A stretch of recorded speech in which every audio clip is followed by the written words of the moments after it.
What's going on, guys? The Comics Kid 2099 here to talk to you about X-Men Grand Design Volume 2, Second Genesis. This is written, drawn, lettered, and inked by Ed Piskor. I've talked briefly about the first volume in this series a little while back, so now I am here talking about Volume 2. And basically the premise of X-Men Grand Design is it is a very brief summary of everything that ever happened to the X-Men, starting in 1963 when they were first introduced, and ending, I think, in 1991. I haven't read Volume 3, but I don't think there's a Volume 4, and looking at where this ends and reading a little bit about Volume 3 and some of the events covered there, I think there's only 3 volumes by Ed Piskor, and I don't think there's going to be any more volumes by anyone else. But basically, this covers everything from 1975, when the all-new, all-different X-Men were introduced in Giant Size X-Men issue 1, all the way up to around the time when the Brood were a thing. So not quite 1985, a little before that. But anyway, I like this volume a little bit less than Volume 1, and I think there are 2 reasons for that. Number one, Volume 1 was covering pretty much everything in the Silver Age of the X-Men, and if you know me, you know that I don't really like any of the Silver Age X-Men stuff. Pretty much everything before 1975 with the X-Men, I think, is pretty much awful. There are a few shining gems here and there, but mostly you can skip all of the stuff from 1963 to 1974. I don't think you need to read any of that if you're interested in the X-Men, and so I really liked X-Men Grand Design Volume 1 because it does a good job of summing up everything that happens in those issues, but it makes it engaging and interesting. There was interesting stuff in that volume. It was tying threads together that previously had not been tied together. It adds a whole lot of stuff that's happening behind the scenes in those issues, and of course these books, they're not really canon, but that doesn't really matter. But I thought that Volume 1 was really interesting. That is the kind of book that if someone came to me and said, I want to read X-Men, where do I start? I would give them X-Men Grand Design Volume 1, because that does a really good job of, in less than 100 pages, saying, here's everything that happened to the X-Men right before 1975. This covers issues that I think are a lot better. I really like the Bronze Age X-Men comics, starting in 1975.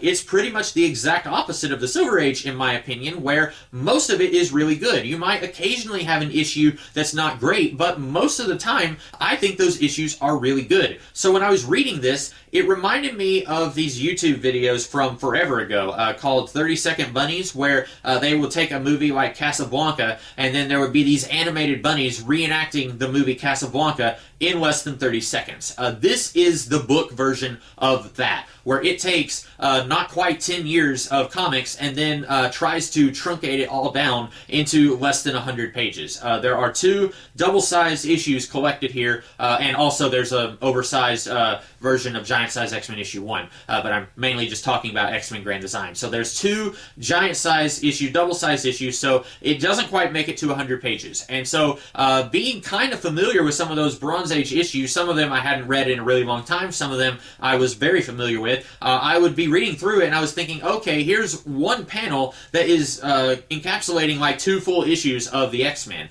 And because I think that those issues of the X-Men are pretty good, I kept thinking to myself, man, this doesn't really do those issues justice. It's covering all the events that happened there, but it feels like someone reciting the Odyssey in a minute. Like, okay, and then he went to this island, then he went to this island, then he went to this island, but it doesn't have the same feeling as actually sitting down and reading the actual story. So I did not like this as much as Volume 1. I should point out, I still really like the art. I think Ed Piskor's art is very unique. At times, this is going to sound like I'm insulting the art. At times, it's very gross and disgusting. Like when you have Caliban and Callisto showing up here, they look really gross, and he does a really good job of making characters look really nasty and disgusting. There are a few moments where Professor X is in space. Some of the aliens that Piskor draws look really cool. I've never seen aliens that look quite like that. So I love the artwork, and if you are interested in the X-Men, but you don't want to buy 400 X-Men graphic novels like what I have, then maybe you would want to check this out, because if you haven't read all of the Chris Claremont X-Men stuff from the 70s and 80s, and you're not interested in hunting down all the volumes that collect all of that, that. If you're not interested in doing that, then you probably would really like this book, because it does a pretty good job of succinctly saying, okay, here's what happened. Professor X goes into space, he comes back.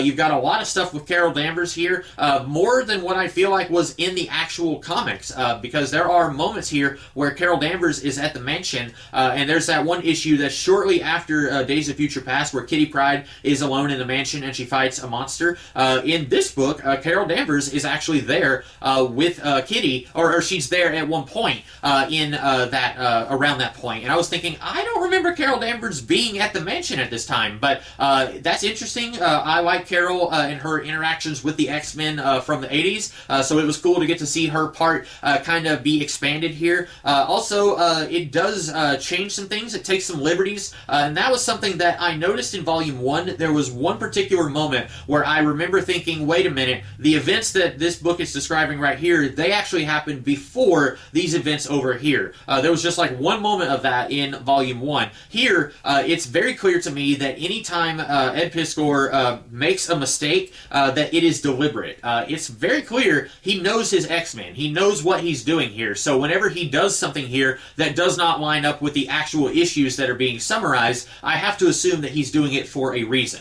For example, when Cyclops left the X-Men after the Dark Phoenix saga, he shortly met Lee Forrester, who was the captain of her own boat, and he kind of dated her for a little while, and then he and Lee, they ended up on an island that Magneto had raised from the ground, and then the X-Men, they came to the island, they stopped Magneto. In this book, there is no Lee Forrester. Scott meets Madeline Pryor almost immediately after the Dark Phoenix saga, and then they are the ones who end up on the island with Magneto, not Lee Forrester. And so that's interesting. I'm going to be interested in seeing how that plays out whenever we get into the third and what I believe is the final volume of X-Men Grand Design, where we find out what is the deal with Madeline Pryor, because there's a lot of stuff here where I'm like, okay, that is a little different, and I'm okay with it, because if you are wanting to just get the high notes of the X-Men over the course of 30-something years, then you're not going to need to know about every single character that showed up in the X-Men comics. You really don't need to know about Lee Forrester if you want to just know about the high notes of the X-Men. So I'm okay with that. Overall, I like this. I am still going to get Volume 3. I just liked it a little bit less than Volume 1, and I think part of that is my very intimate familiarity with the X-Men. Me being so hateful towards the Silver Age X-Men lent Volume 1 very well to me, and me being so fond of 1975 moving forward made this volume not land quite as much for me. But that's probably just a me problem. Anyone else out there who isn't as familiar with the X-Men probably will really like this book just as much as they like Volume 1.